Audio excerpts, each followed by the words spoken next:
ഉത്തമ നീ പോയി ആരൊക്കെ പിറമ്മിങ്ങ മാറ്റ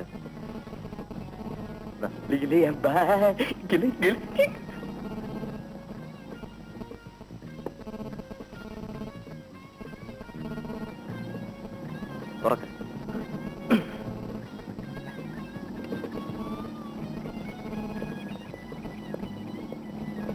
നിങ്ങൾക്ക് അകത്ത് കയറി ഒന്ന് കുടിച്ചൂടെ? പബ്ലിക്കായിട്ട് ഇങ്ങനെ ഒന്ന് കുടിക്കുന്നത് ശരിയാണ്? പൂമംഗലത്തെ മോഹൻ പബ്ലിക്കായിട്ടേ കുടിക്കൂ, നോ സീക്രട്ട്. വിടാശാനെ, അല്ല ഇയാൾക്ക് മാറ്റി കൊടുക്കേണ്ടി വരും. കൊള്ളാവൻ തറവാട്ടിലെ പിള്ളേർ ഇങ്ങനെ തുടങ്ങിയാൽ എന്ത് ചെയ്യാനാ? എന്ത് ചെയ്യാനാ ആശാനെ, ഇങ്ങനെയൊക്കെ ആയിപ്പോയി.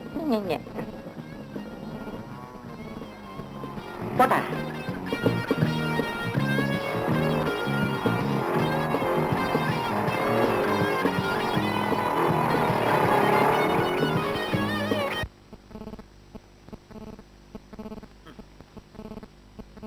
സുമാരി, എടീ സുമാരി, വിളിച്ചോ? മേലാൽ ഇവിടെ എങ്ങനെ ഇരിക്കുന്നു ഇവനോടൊന്ന് പറഞ്ഞാട്ടെ. ഞാനോ? നീ പെറ്റ തള്ളയല്ലേ, പറഞ്ഞാലെന്താ? എപ്പോഴും ഇങ്ങനെ പാമ്പ് എത്ത പാമ്പാട്ടിയെ പോലെ ഇവനൊരു ഇരിപ്പുണ്ട്. ഞാൻ പിന്നെ എവിടെ പോണാച്ചാ? എസ്റ്റേറ്റിലും പാടത്തും ഒക്കെ പോയി പണിയെടുപ്പിക്കുകയും എടുക്കുകയും വേണം. ആ ശ്രീധരനെ കണ്ടു പഠിക്കടാ. അവനെ പോലെ തന്നെ നിനക്ക് നിലവും പുരയുടെ ഒക്കെ ഉണ്ടല്ലോ, അങ്ങോട്ടൊന്ന് തിരിഞ്ഞു നോക്കുന്നുണ്ടോ നീ? ഞാൻ ഇനി എങ്ങോട്ടുമില്ല. എന്നെ ഒന്നിനും കൊള്ളില്ലെന്ന് എനിക്ക് തന്നെ ബോധ്യമായി. ഇവൻ പറഞ്ഞതേ സത്യമാണി സുമാരി. ബിസിനസിന് പോയി, എന്നിട്ടോ ഞാൻ കൊടുത്തതും ബാങ്കിൽ നിന്ന് ലോൺ എടുത്തതും എല്ലാം കളഞ്ഞു കുളിച്ചിട്ട് എടുത്താ പൊങ്ങാത്തൊരു കടവുമായി അങ്ങനെ വന്നിരിക്കുകയാണ്. സ്വന്തം ഭാര്യയും കുഞ്ഞിനെയും പോലും കൂട്ടത്തിൽ താമസിപ്പിക്കാൻ കഴിയാത്ത ഏഭ്യൻ. അത് അവളുടെ കുറ്റവാ. അച്ഛൻ വന്ന് വിളിച്ചാൽ അവള് കുഞ്ഞിനെ എടുത്തോണ്ട് പോയതെന്തിനാ? എങ്ങനെ പോവാതിരിക്കോടി? എത്ര പവന്റെ സ്വർണം ഉണ്ടായിരുന്നു അവക്ക്?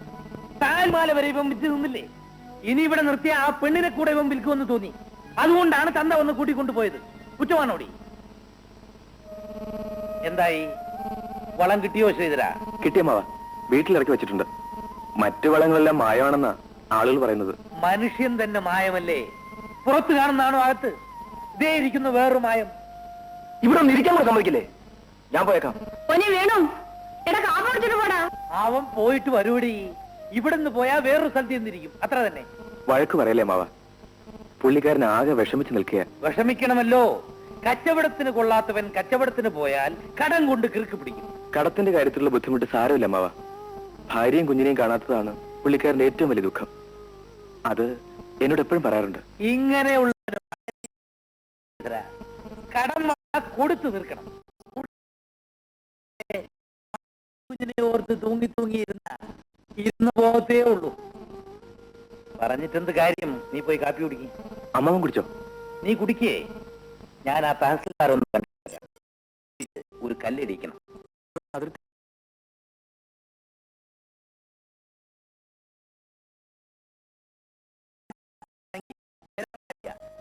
നാളെ ഏതെങ്കിലും പ്രശ്നം വന്നാ ശല്യമായിരിക്കും.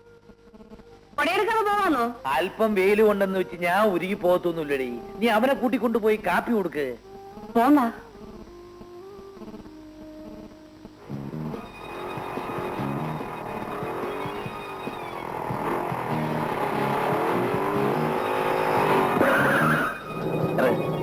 ഞാൻ വീട്ടിൽ ചെന്ന് ഈ വേഷം മാറി അല്പം ദ്രവ്യം എടുത്തോണ്ട് വരാം. നീ ഇവിടെ വിളിച്ചു തന്നാ മതി. വേഗം പറഞ്ഞേ.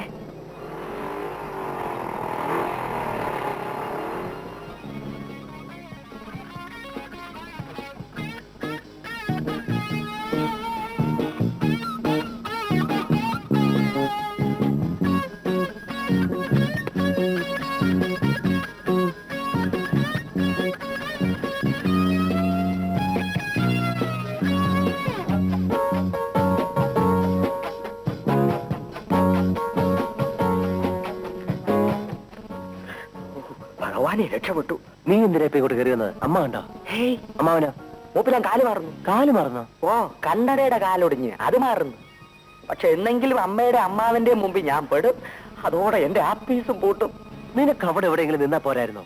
ഇനി നിന്നെ കൊണ്ട് ഞാൻ അങ്ങനെ പുറത്തിറങ്ങും. അതൊക്കെ അവിടെ നിൽക്കട്ടെ. അടുത്ത പരിപാടി എന്താ അതൊന്നറിഞ്ഞാ കൊള്ളാം. ഇന്നലത്തെ പോലെ കൊണ്ടുപോയി കൊലയ്ക്ക് കൊടുക്കാനാണ് ഞാനില്ല. കാണുന്നിടത്തൊക്കെ കയറി മുട്ടും.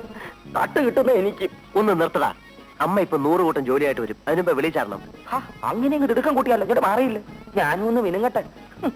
കൂട്ടത്തിൽ നടക്കുന്നോണ്ട് ഗുണമോ ഇല്ല. എന്നാത്തല്ലേ മണമെങ്കിലും ഇരുന്നോട്ടെ.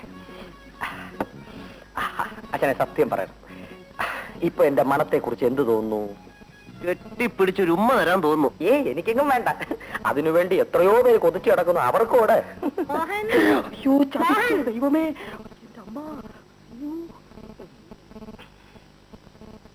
നീ ഇപ്പൊ ഇങ്ങോട്ട് വന്ന് കേറിയതല്ലേ ഉള്ളൂ, ഇനി എങ്ങോട്ടാ? ഞാൻ ഒന്ന് വെളിയിൽ പോയിട്ട് വേഗം വന്നേക്കാം അമ്മേ. വെളിയിൽ ഇപ്പൊ ഇങ്ങോട്ട് വന്നത്. ഇനി പോയാ പാതിരാത്രി കഴിയാതെ നീ തിരിച്ചു വരുവോ? എന്തെല്ലാം ജോലി കിടക്കുന്നു. എസ്റ്റേറ്റിൽ പോണം, ബാങ്കിൽ പോണം, പിന്നെ ആ കളക്ടറെ ഒന്ന് കാണണം. അങ്ങനെ അതിനല്ലേ അമ്മയുള്ളത്, സഹായത്തിന് അമ്മാവനും ഇല്ലേ? അതേതായാലും നന്നായി മോഹൻ. നിന്റെ അച്ഛൻ നിനക്ക് സമ്പാദിച്ചു തന്നിരിക്കുന്ന സ്വത്ത് നോക്കി നടത്തുന്നത് നീയല്ലേ, ഞങ്ങളാണോ? അമ്മാവന് പിന്നെ എന്തോ ജോലി? കല്യാണം പോലും കഴിച്ചിട്ടില്ല. അതിന് പകരം നിന്റെ സ്വത്ത് നോക്കി നടന്നാ മതിയോ? ഏതായാലും ഞങ്ങളെ സഹായിക്കാനല്ലേ അമ്മാവൻ ഇവിടെ വന്ന് താമസിക്കുന്നത്. ചുമ്മാ സഹായിച്ചേട്ടോ അമ്മാവാ. എങ്ങനെ ഇരിക്കുന്നു? നമ്മൾ എന്തൊക്കെ പറഞ്ഞാലും അവൻ വിചാരിക്കുന്നേ നടക്കൂ. അവന്റെ അച്ഛന്റെ അതേ സ്വഭാവം. നേരാ, വളരെയേറെ സ്വത്തും അതിലേറെ സ്വഭാവദോഷം ഉണ്ടായിരുന്ന ആളായിരുന്നില്ലേ അവന്റെ അച്ഛൻ? കുട്ടിക്കാലം മുതലേ അതൊക്കെ കണ്ടല്ലേ അവനും വളർന്നത്. ഇവനെ ഇനി എങ്ങനെയാ ചേട്ടാ നേരെ കൊണ്ടുവരിക? പിഴച്ചവനെ പെണ്ണിനെ കൊണ്ട് കെട്ടിക്കണമെന്നൊരു ചൊല്ലുണ്ട്. പക്ഷെ ഇവനെ കിട്ടാൻ പെണ്ണിനെ കിട്ടുമോ? അറിയാവുന്നവരാരെങ്കിലും പെണ്ണ് തരുമോ? മോഹൻ പോയില്ലേ ഇതുവരെ? ഇവനെന്തിനാ ഹോൺ അടിക്കുന്നത്? ഞാൻ ഇറങ്ങി ചെല്ലാൻ വേണ്ടിയാണേ. നീ എന്തിനാ അതിനകത്ത് കയറിയിരുന്നേ? ഇറങ്ങാൻ വേണ്ടി കയറിയതാണേ. Dangerous house. നീ ഉത്തമനാ ചേട്ടാ അവനെ വഷളാക്കുന്നത്. അയ്യോ, ദൈവദോഷം പറയല്ലേ. ഉത്തമം വിചാരിച്ചാ വല്ലതും നടക്കുവോ? നമ്മുടെ മോഹൻ എന്ന് പറയുന്നത് ദുർഗുണങ്ങളുടെ ഒരു സർവകലാശാലയാ. അന്തോണി ചേട്ടാ, ഷീറ്റ് എത്രയുണ്ട്? 54 ഉണ്ട് കുഞ്ഞെ. വൈകുന്നേരം സഹകരണ സംഘം ഓഫീസിലേക്ക് കൊടുത്തേക്ക്. ശരി കുഞ്ഞെ. വളം എടുത്തു വെച്ച കുഞ്ഞുണ്ണി? എടുത്തു വെച്ചു. അടുക്കളയുടെ മൂലയിൽ പെരിച്ചാഴി മന്തി ഒരു കുഴി കുഴിച്ചിട്ടുണ്ട്. അത് ആള് താമസം ഇല്ലാത്തോണ്ടാവും. ഏതായാലും കുറച്ച് കല്ല് വാരിയിട്ടും തല്ലി നിർത്തിയേക്ക്. താക്കോൽ ആരുടെ കൊടുക്കണം? പണി കഴിഞ്ഞ് പൂട്ടി അമ്മയുടെ കയ്യിൽ കൊടുത്തേക്ക്.